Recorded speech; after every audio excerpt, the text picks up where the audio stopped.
Gel যাবলৈ সাজু অখিল গগৈ। এই মুহূৰ্তত এক ব্ৰেকিং নিউজ লৈ আহিছোঁ। জেল যাবলৈ সাজু হৈছে অখিল গগৈ। কাৰাগাৰলৈ যাবলৈ সাজু অখিল গগৈ। আৰু এই বিষয়ে সামাজিক মাধ্যমত অখিল গগৈয়ে লিখিছে, চৰকাৰে মোৰ বিৰুদ্ধে পুনৰ ষড়যন্ত্ৰ আৰম্ভ কৰিলে, কাৰণ মই দৃঢ়তাৰে বিজেপি চৰকাৰৰ বিৰুদ্ধে অৱস্থান অব্যাহত ৰাখিলোঁ। এতিয়া মই 23 ফেব্ৰুৱাৰীত আদালতত হাজিৰ হ'ব লাগিব। আৰু এই বিষয়ে লিখিছে অখিল গগৈয়ে। আৰু তেওঁ লিখিছে যে বোধ হয় সেইদিনাই মই পুনৰ কাৰাগাৰলৈ যাব লাগিব। আগৰবাৰ মই কা বিৰোধী এই গোচৰত 1 বছৰ 7 মাহ জেলত আছিলোঁ। এইবাৰ কিমান দিন জেলত থাকিব লাগিব সেয়া মই নাজানো।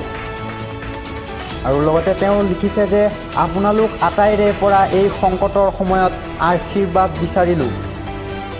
আপোচ নকৰা মোৰ একমাত্ৰ অপৰাধ। মোক আপোচৰ অনেক প্ৰস্তাৱ দিয়া হৈছিল, সকলোবোৰ মই দৃঢ়তাৰে নাকচ কৰিলোঁ।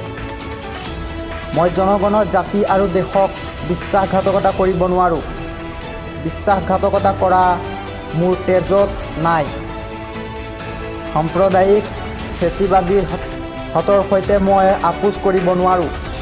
তাতকৈ জেলৰ জীৱনকে মই বাছি লৈছোঁ। দৰকাৰ হ'লে উৰে জীৱন কাৰাগাৰতে কটাম, কিন্তু জাতিক বিশ্বাসঘাতকতা নকৰোঁ। আৰু এই বিষয়ে এনেধৰণে লিখিছে অখিল গগৈয়ে।